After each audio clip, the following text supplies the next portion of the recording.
akan menjadi berkat. Aku akan memberkati orang-orang yang memberkati engkau, dan mengutuk orang-orang yang mengutuk engkau. Dan olehmu semua kaum di muka bumi akan mendapat berkat. Ayat 4, perhatikan di sini. Lalu pergilah Abraham seperti yang difirmankan Tuhan kepadanya, dan Lot pun ikut. Ini harusnya dia nggak ikut, karena Abraham jelas diperintahkan pergi dari rumah bapakmu dan dari rumah sanak saudaramu. Karena Tuhan ada rencana spesial untuk Abraham. Beda dengan kita di perjanjian baru, satu orang selamat, seisi rumah selamat. Kalau ini beda. Abraham perintahnya jelas, pergi dari rumah bapakmu dan dari sanak saudaramu. Tapi ayat 4, lalu pergilah Abraham seperti yang difirmankan Tuhan kepadanya. Nih sambungannya. Lot pun ikut bersama-sama dengan dia. Nah, dikatakan di sini Abraham, bahkan Terah juga ikut. Kalau dilihat nanti ayat sebelumnya tuh Terah juga ikut. Perhatikan itu tuh ayat yang ke ayat di atas itu, daftar keturunan Terah. Dikatakan di sini Abraham berumur 75 tahun ketika ia berangkat dari Haran. Nah, saya coba ya pegang tadi cerita itu ya. Kita buka dulu Kisah Para Rasul 7. Dengar aja ya. Bapak Ibu Saudara sekarang ini menjadi tua, saya hambanya. Tenang aja. Saya akan bacakan untuk Bapak Ibu Saudara yang terkasih. Tapi ada pelajaran yang sangat-sangat perlu kita renungkan. Perhatikan Kisah Para Rasul 7. Ntar saya kasih tahu nih.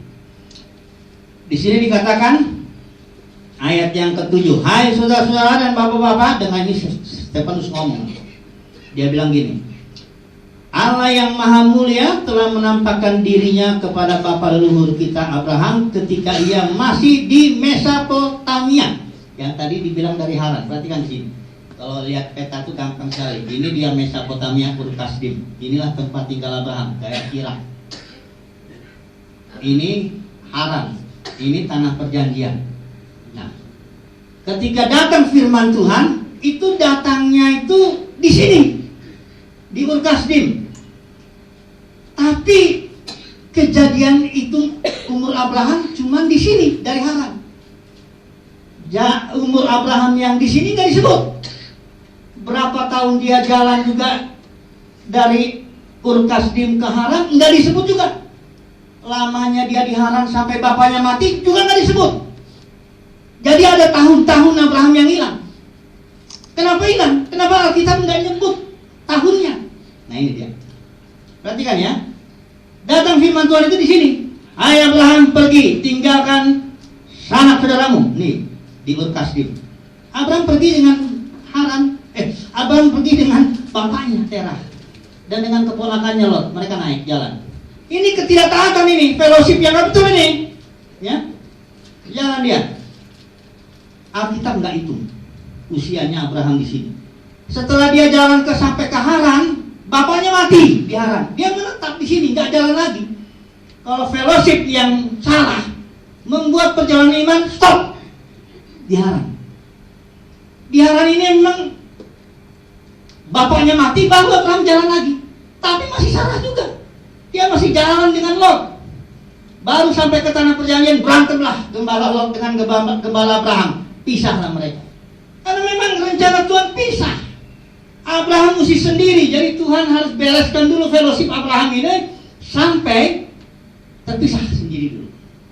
Saya mau bilang dulu. Perhatikan sekali lagi. Abraham kita tahunya di Haran umur 75 tahun. Ishak lahir 100 tahun Abraham. Jadi 25 tahun. Tapi sebenarnya Abraham tuh enggak 25 tahun nunggu Ishak, lebih lama. Cuma enggak dihitung. Ini tahun-tahun yang hilang gara-gara fellowshipnya enggak betul. Kalau kita berfellowship dengan orang yang enggak betul, tahun-tahun kita enggak dihitung. Ini ngeri loh kalau tahun enggak dihitung. Kita POL berjanji sama kita. Aku akan memulihkan tahun-tahun yang hasilnya katanya dimakan belalang pelahap. Ya, sebenarnya tidak ada hasilnya di situ. Cuma dibilang aku akan memulihkan tahun-tahunmu. Saya ini usianya 50. Ya dipotong lah, diskon lah. Jangan terus terang begitu. Saya nggak tahu usia saya dihitung Tuhan itu berapa sebenarnya. Ya, 54 memang yang ulang tahun kita tepuk tangan, tapi 55 bos. Tapi nggak tahu saya berapa tahun. Jangan-jangan saya sudah berfellowship, tahun-tahun saya udah hilang. Karena salah fellowshipnya. Ini Abraham nggak fellowship sama maling loh. Enggak, dia fellowship sama bapaknya, sama saudaranya. Dia jalan. Salah tapinya. Fellowship itu harus seturut dengan kehendak Tuhan. Nah bisa sembarang, saya yang penting fellowship kok sama-sama kok. Namanya juga fellowship di sana sini semua fellowship. Tunggu dulu. Harus seturut dengan pimpinan Tuhan. Ada kitab di saya bilangin, celakalah orang yang datang ke persekutuan yang enggak suruh ke sana kok datang ke sana. Celaka. Tuh. Kadang-kadang merindukan. Kok bisa begitu ya? Karena bagi Tuhan itu yang penting kita taat sama Dia, bukan yang penting kita angkat-angkat tangan nyanyi-nyanyi puji-puji Tuhan, bukan itu. Yang penting saudara dan saya taat. Kita berfellowship di tempat yang Tuhan mau di situ. Barulah kita menjadi orang yang diberkati seperti Abraham dan menjadi berkat. Tapi kalaupun sudah hilang tahun-tahun kita ada janji Tuhan, aku akan memulihkan tahun-tahun. Yoel pasal 2 itu yang hilang itu. Nah jadi kita lihat di sini, diperhatikan ini. Coba dulu saudara lihat keturunan Kain. Ini kita lihat dulu ya. Kalau tenang saja dulu di situ. Perhatikan Kejadian pasal 4 itu keturunan Kain gak disebut umurnya. Lucu ya. Kalau dibaca ini keturunan Kain ini, padahal mereka ini melakukan perkara yang hebat, Bu. Mereka membangun kebudayaan. Pertama kali yang bangun kota itu si Kain ini. Dia melahirkan Henok. Dia bikin Kain mendirikan suatu kota, nama kotanya Henok. Terus keturunan Kain itu disebut di sini. Dari mulai bapak pemusik itu dari Kain. Bapak tukang tembaga industri dari keturunan Kain. Ada lagi bapak yang pertanian itu juga dari situ. Jadi peradaban manusia perbuatannya dahsyat itu keturunan Kain. Tapi umurnya nggak disebut. Kita perhatikan keturunan Adam dari Set ini. Disebut dalam umurnya, perbuatannya malah nggak ketahuan. Tapi umurnya disebut. Artinya gini, di hadapan Tuhan itu bukan soal perbuatan dulu lah, ya. Oh, yang besar-besar yang hebat ini Kain hebat ini bangun peradaban manusia, tapi nggak dihitung di hadapan Tuhan. Usianya nggak dihitung, umurnya nggak ada dihitung, satu pun keturunan nggak dihitung. Tapi ini Set ini dia dihitung, dia fellowship dengan Tuhan ini. Ini, Bapak Ibu Saudara, kita akan dipulihkan Tuhan ini tahun-tahun yang hilang. Ya, saya juga merasa nih kayaknya Tuhan ada juga nih tahun-tahun saya hilang nih. Memang saya sih selalu fellowship, tapi kayaknya masa sih saya nggak pernah salah, begitu. Kalau orang ini Abraham aja bisa salah, bapak orang beriman, kita ini cucu-cucu-cucunya gitu, apa nggak pernah salah? Betul nggak? Kok nggak ada yang amin? Saya ini nggak percaya. Oh nggak salah saya. Kok bilang bagi kanan? Dia juga bisa salah, bilang gitu. Dia juga bisa salah, sama kok. Bapak orang beriman pun salah dia. Hanya dipulihkan Tuhan, puji Tuhan. Kita juga akan dipulihkan Tuhan lah tahun-tahun kita yang hilang. Amin, amin ya. Amin. Dipulihkan dengan cara gimana? Kembalilah kepada fellowship yang Tuhan mau. Fellowship itu gede loh, maknanya loh. Lihat Tuhan kita itu Tuhan fellowship. Bapak, anak, roh itu fellowship itu. Ya. Ini Bapak, ini Tuhan kita Tuhan fellowship, makanya dia fellowship itu penting. Penting sekali fellowship. Gereja itu adalah fellowship, bukan gereja kumpulan manusia. Wah, kumpulan 2.000-3.000 orang kok nggak ada fellowship, bukan gereja itu. Aduh, udah waktunya deh, jangan bego. Betul kan? Betul nggak? Gereja adalah fellowship. Kalau ada fellowship dalam roh, itu dia gereja. Walaupun nggak ada namanya, nggak ada organisasinya, nggak ada gedungnya, nggak ada apanya, tetap gereja. Betul nggak bro? Amin. Betul. Amin ya. Jangan tegang, jangan tegang. Ini kita nanti dipulihkan. Udah terus ini. Saya nggak marah loh. Memang ngomong saya gini. Sebenarnya saya baik orang yang tanya. Baik. Amin. Ada yang ketawa. Jadi Bapak Ibu Saudara, hati-hati dengan fellowship, karena Tuhan kita Tuhan fellowship. Ya, mari kita berfellowship menurut pimpinan Tuhan. Ya, ini dia Abraham ini ceritanya nih ya. Coba dulu kita poin kedua. Ini cerita tentang Saul, Jonathan, Daud. Nah, ini pun juga ngeri juga ceritanya. Memang cerita-cerita sedih dulu saya cerita, nanti happy ending enggak, tenang aja. Ini cerita sedihnya tentang Yonatan. Jadi Yonatan itu kan fellowshipnya dengan Saul, iyalah, dia bapaknya Saul itu kan, Raja Saul. Ya Yonatan tentu sebagai anak dia dukung bapaknya. Cuma persoalannya bapaknya ini bagusnya cuma 2 tahun pertama jadi raja. Setelah itu 38 tahun brengsek, nggak bener. Gara-gara dia ditegur oleh Nabi Samuel, dia nggak mau. Ini hati loh kalau ada orang yang negor kita itu, apalagi hamba Tuhan ini. Biasanya 3 kali tuh dikasih waktu. Tegur, nggak mau dengar, atau ada akibatnya. Ya. Ini perhatikan ya. Saya kasih tahu nanti ayatnya, sedih sekali ini. Ini cerita sedih bagi Yonatan ya. Jadi Yonatan ini fellowship dengan Saul. Waktu 2 tahun pertama mantap. Yonatan dulu melakukan tindakan kepahlawanan. Kalau saya baca tentang Yonatan ini, dia imannya begini. Dia bilang gini. Ini waktu itu orang Filistin lagi kumpul gerombolan dulu, kalau perang begitu, gerombolan di sini orang Israel udah ketakutan, Saul juga grupnya udah ketakutan. Terus Jonathan bilang gini sama bujangnya, bawa pembawa senjatanya, rupanya dulu kalau jagoan ada yang bawa senjatanya, yang nggak bawa senjata.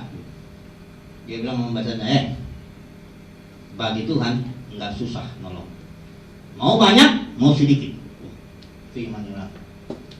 Sekarang kita tunjukin diri kita ya di depan itu orang Filistin. Kalau itu orang Filistin ada di atas, orang Jonathannya di bawah. Jadi merangkak-rangkak. Terus dia bilang gini sama pembawa senjatanya, kalau mereka bilang setelah lihat kita, mereka bilang, hei maju sini biar saya parang kamu. Ah itu tandanya Tuhan menyerahkan dia. Lihat tandanya pun aneh. Kan kalau ditandain sama musuh bilang, ayo datang ke sini, ya jangan. Baik jangan diparang. Jonathan bilang enggak, terbalik. Kalau itu musuh bilang kita datang sini supaya diparang kita maju, itu tandanya Tuhan serahkan itu. Benar. Jonathan merangkak kalau dia naik itu bukit-bukit. Orang Filistin lihat dari atas, terus lihat katanya orang Ibrani keluar dari apanya, sarang-sarangnya. Orang Ibrani ngeledek, orang Filistin bilang, naik, supaya aku parang kepalamu. Jonathan bilang, ayo, ini tandanya Tuhan pukul dia. Ayo dia. Hanya dengan modal nekat, ya dengan iman begitu, dihajarlah berapa puluh orang Filistin. Akhirnya orang Filistin jadi kacau. Saul, tentaranya ini tinggal menjarah aja. Inilah Yonatan itu, dahsyat sekali. Fellowshipnya dengan Saul juga mantap. 2 tahun pertama, bapak dengan anak, enak sekali. Begitu Saul gagal, Tuhan pilih Daud. Nah ini kadang-kadang Tuhan ini ngeri juga ya. Dia nggak kekurangan orang. Kalau satu orang gagal ya cari yang lain. Nah gitu, dipilihlah Daud ini. Nah waktu Daud ketemu Yonatan, wah nyatu, dia fellowship, hatinya nyatu. Dan Jonathan mencintai Daud seperti jiwanya, gitu Alkitab bilang. Jadi Jonathan tuh kasih senjatanya gini-gini. Cuma Saul ini karena dia lihat Daud, dia iri. Dikejar-kejarlah si Daud ini mau dibunuh. Ini sebenarnya gak seimbang pertarungan. Saul punya pasukan 3.000 orang pilihan Israel. Nah Daud ini yang ikutin dia tuh, orang-orang yang dikejar-kejar utang. Orang sakit hati, 400 orang itu pun udah gimana lah orang babak belur itu begitu. Tentara bukan, maling juga bukan, tapi dikejar-kejar orang. Makanya waktu Saul ngejar itu, kalau nggak dijaga Tuhan sebenarnya ketangkap Daud itu pasti. Alkitab bilang Tuhan tidak menyerahkan Daud ke tangan Saul, karena secara manusia tidak imbang lagi pertarungan itu. Waktu Daud sudah ketakutan, nah perhatikan saya bacakan 1 Samuel 23. Nah ini dia cerita tentang Yonatan ini. Yonatan tahu bahwa Daud sudah lemah, ya, dikejar-kejar dari gua ke gua. Paksa Daud juga nitipin orang tuanya, titipin dulu. Nah saya nggak tahu nih nasib saya jadi mau kayak apa. Sudah diurapi Tuhan malah dikejar-kejar begini. 1 Samuel 23. Di sini dia Daud ketemu dengan Yonatan. Dia bicaranya begini, ayat yang ke-15. Daud takut karena Saul telah keluar dengan maksud mencabut nyawanya. Ketika Daud ada di padang gurun Zif di Koresa, maka bersiaplah Yonatan. Nah ini dia. Yonatan memberi kekuatan. Anak Saul lalu pergi kepada Daud di Koresa. Ia, ini maksudnya Yonatan, menguatkan kepercayaan Daud kepada Allah dan berkata kepadanya, janganlah takut, sebab tangan ayahku Saul tidak akan menangkap engkau. Ini Yonatan ngomong sama Daud. Engkau akan menjadi raja atas Israel. Ini Yonatan ngomong. Engkau akan menjadi raja atas Israel dan aku akan menjadi orang kedua di bawahmu. Nah, tapi ayat yang belakangnya ini nih, ayat 18. Kemudian kedua orang itu mengikat perjanjian di hadapan Tuhan. Saudara, kalau di sana mengikat perjanjian nggak kayak di sini. Kalau di sana ikat perjanjian itu ikat fellowship nggak main-main. Siapa yang gagal, wah itu bisa dikutuk Tuhan. Jadi dia mengikat perjanjian. Dan Daud tinggal di Koresa, maksudnya di padang gurun. Tetapi ya ini dia, Yonatan pulang ke rumahnya, ke rumah Saul. Yonatan gak rela melepaskan fellowship dengan bapaknya. Akibatnya waktu Saul makin lama makin brengsek dihantam orang Filistin, Yonatan juga mati. Sama dengan Saul. Kalau saudara berfellowship dengan orang yang bakal mampus juga tidak. Percaya sama saya. Hati-hati. Kita ini kumpulan Saul atau kumpulan Yonatan, kumpulan Daud. Pergerakan itu bisa bergeser. Itu sejarah gereja. Dulu Pantekostal, wah hebat. Dikejar-kejar orang. Dikejar-kejar yang grup-grupnya Presbyterian, Anabaptis apa semuanya. Tapi begitu karismatik masuk, Pentakost saja gantian, pukul dia. Biasa gerakan yang baru itu dikejar-kejar sama yang sudah lama itu. Ini Yonatan sedih sekali kalau saya bacanya. Aduh Yonatan, tahu sebenarnya masa depanmu orang kedua, tapi kau mati gara-gara kau fellowship dengan bapakmu. Ini kebetulan bapaknya ya, jangan nanti pula kita pikir bapak kita apa kita tinggalin. Nah, lain ya, ini perjanjian lama. Nah, ini perjanjian baru tuh satu rumah, selamat, sisi, selamat, ya, jangan salah. Kadang-kadang saya ngomong tangkap gua, oh berarti kita harus tinggalin bapak kita gua. Tahu itu, ya. Jadi fellowship yang salah, masa depan hancur. Bahkan janji Tuhan nggak dengar, nggak sempat Yonatan dipulihkan ya, mati dia. Aduh, tapi saya yakin kita enggak lah ya, kita dipulihkan Tuhan. Amin. Ayo dong, jangan tegang dong. Amin. Ayo dong, jangan tegang. Nih nanti udah berapa menit nih? Jangan tegang dong. Kita fellowship nih, kita kan dalam Tuhan nih, dipimpin Tuhan kan. Ini LTFO nih, ini fellowship dipimpin Tuhan nih. Pak Pelawi, saya kalau ketemu Bapak nggak bisa enggak Pak, hati saya hancur Pak, karena rindu. Saya senang sekali sama Bapak. Kenapa? Saya pun heran. Fellowship itu kok enak gitu ya. Tapi Bapak jarang datang. Nanti kami ke sana. Ya. Kami datang ke sana. Nggak bisa enggak kok. Kita yang bekas dulu almarhum ini nggak bisa nggak bisa dibohong. Kita kok ada kok fellowshipnya. Dengan Pak Bambang saya ketemu lagi, aduh, teringat lagi, terharu saya. Iya, ini kita bisa karena apa? Karena daging ini. Masa kita mau kalah? Ya, amin nggak? Amin. Coba dulu yang kiri kanan, kita ini dipimpin Tuhan lo ketemu. Coba lu ngomong.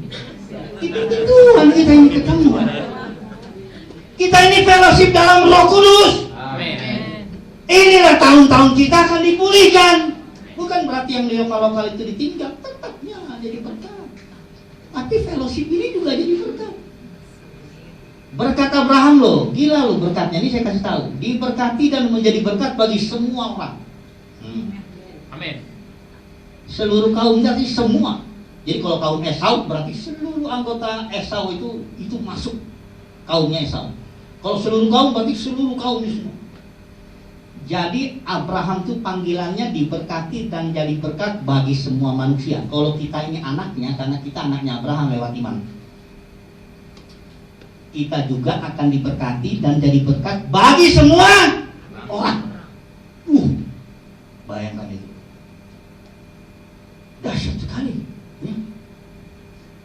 Bagi semua orang kita jadi berkat. Ya mungkin di zaman ini kita terbatas dipakai Tuhan, kan masih ada zaman-zaman berikut sampai Bapa menjadi semua dalam semua, dipulihkan total. Itu panggilan kita, tapi fellowship kita mesti dipimpin Roh. Fellowship kita mesti dipimpin Tuhan supaya jangan hilang tahun-tahun kita. Itu ya. Kadang-kadang kita ini satu juga, kadang-kadang ini maaf ya, saya sebenarnya nggak anti dengan fasilitas, tapi kadang-kadang fasilitas suka bikin itu. Contohnya perhatikan dulu, yang bunuh Tuhan Yesus dengan Yohanes Pembaptis ini siapa ini? Ini orang-orang yang ahli-ahli agama yang punya fasilitas, Sanhedrin. Dia melakukan kegiatannya, aktivitasnya, tapi nggak di situ lagi pergerakan roh, nggak di situ, tapi sudah jalan. Tapi pindah ke Yesus dan Yohanes Pembaptis di sini. Yesus tidak punya mimbar, tidak punya gedung. Kadang-kadang khotbah di tengah lautan, kadang-kadang khotbah di atas bukit, kadang-kadang di agak jelas. Dikejar-kejar juga, tapi ini yang kadang-kadang fasilitas itu membuat orang fellowship di situ bangga gitu. Padahal nggak lagi di situ pergerakan itu. Hati-hati. Saul juga gitu, mungkin Jonathan pikir juga. Sekalipun dia lihat Daud, kasihan sekali ya. Sekalipun bagaimanapun aku tetap juga butuh ini nih. Fasilitas yang hebat. Saul itu hebat tuh fasilitasnya. Senjata perangnya juga, kalau Daud tidak punya. Ketapel dong. Bayangkan aja bagaimana ketapel lawan ketopong begitu. Aduh, jadi fasilitas ini sebenarnya nggak salah fasilitas itu. Cuma kadang-kadang manusia ini kalau sudah ini, kita ini harus bergerak, Bapak Ibu Saudara. Kita harus bergerak. Roh itu bergerak, dia nggak diam. Hati-hati, kadang-kadang dia dari Saul dia bergerak ke Daud. Mudah-mudahan ya Saulnya tetap jangan. Kadang-kadang orang biasanya nih, Daud pun gagal dia. Waktu dia sudah punya istana, untung nggak sampai babak belur. Dia fellowship dengan Batseba dalam arti yang nggak betul. Sebenarnya dulu kami nggak apa-apa loh, punya istri lebih dari satu. Jangan marah istri ya. Dulu bapak. Yang Daud itu salah karena dia ngerampas istri orang itu aja. Tuhan bilang, gue lihat ayatnya. Kalau saya baca, Daud Tuhan bilang, kalau kamu kurang, aku kasih lagi. Daud waktu udah punya fasilitas, dia udah punya tentara, Yoab suruh keluar sana kirim, dia tidur aja dong. Jangan dia. Sore hari gitu, seger lagi badannya di atas sotok aja. Dia lihat. Untung nggak hancur itu kerajaannya, untung. Tapi kadang-kadang fasilitas itu saya bilang nggak salah dengan fasilitas, yang salah dengan hati kita ini. Ya jangan juga lah susah-susah terus nggak punya fasilitasnya, bro. Repot juga kita mau kebaktian di sini susah, di situ susah, di sini susah, di sana dia bilang ada agenda pribadi, ada begini, repot banget. Kalau kita punya ke tempat keren, kalau kita perlu beli di UKI itu kita beli UKI. Gitu. Amin ya. Biar kita kumpulnya di sana, agak netral dia tuh. Ya toh? Gimana bro? Kita beli UKI? Semua dibeli ya? Benar, segala sesuatu udah milik kita kok. Paulus bilang kok, kami memiliki segala sesuatu. Karena kita ini orang yang diberkati, nggak peduli muka kita kayak kan, nggak peduli punya mobil apa enggak, pokoknya diberkati. Oh, tanya sama saya kalau diberkati nggak? Saya bilang saya sangat diberkati. Jangan lihat mobil saya, nggak ada memang. Tapi nanti ada. Ya bro, kita sudah mau go, proyek kita kan? Amin. Kita diberkati, hanya fellowshipnya kita jagalah, ya. Bergeraklah kita di dalam Roh Kudus. Kalau Pak Premanto almarhum dulu sering bicara tiang awan. Tiang awan itu kalau orang saya itu kalau dipimpin tiang awan dia. Tiang api kalau malam, tiang awan kalau siang. Gimana tiangnya bergerak? Dia ikut. Jadi kalau Pak Premanto almarhum bilang, ayo sekarang kita ke sini. Oh ya, kita sedang di sini. Kita ikutin. Tahun-tahun pertama mantap lah ya. Jadi Tuhan akan pulihkan. Amin. Amin. Tahun-tahun kita yang hilang. Dan saudara dan saya adalah orang-orang yang diberkati dan jadi berkat bagi semua orang. Saya nggak puas kalau nggak jadi berkat bagi semua orang.